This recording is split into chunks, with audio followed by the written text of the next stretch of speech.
Howdy, friend. Welcome to Homegrown. I'm your host, R.P. Smith.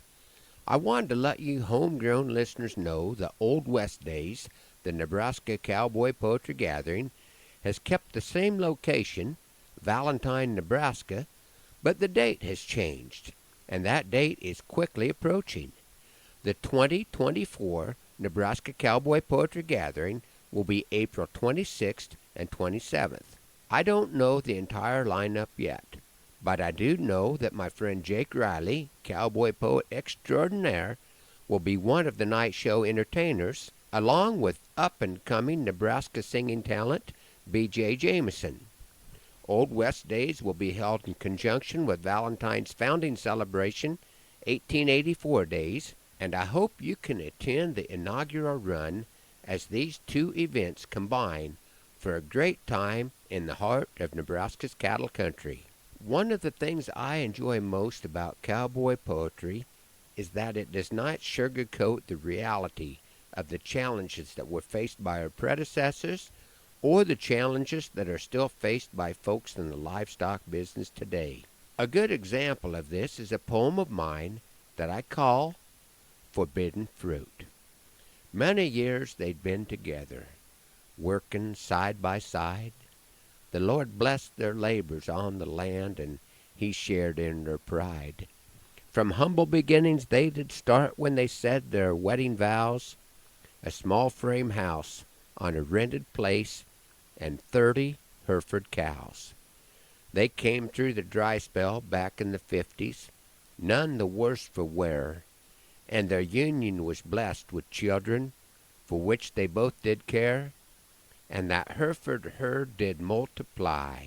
Soon by some tenfold, Herefords paid for the place with the small frame house, and the future it did hold.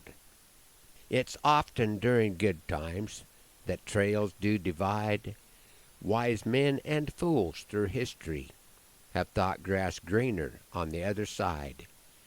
She should have seen it comin', just from those magazines that he read with their dog-eared pictured pages, but nothing was ever said.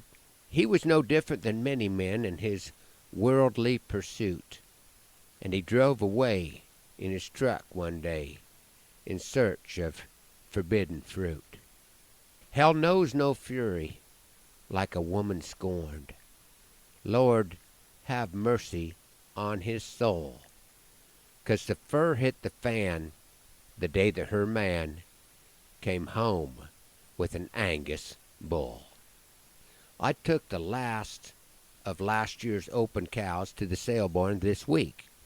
I was surprised at the number of Hereford bulls that came through, but there's no question that the preferred hide color in this part of the world currently is black, until the two red cows that were in my bunch outsold the black ones by $100 a head, which does not quite make up for the red steers that I sold last month that brought $200 a head less than their black brothers.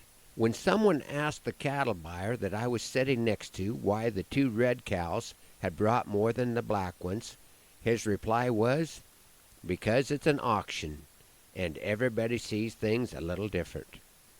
I guess that statement could be applied to just about every situation that we face. Hoping that the Lord blesses you real good today, that He is raining on your place, and that our happy trails cross again soon, I'm R.P. Smith.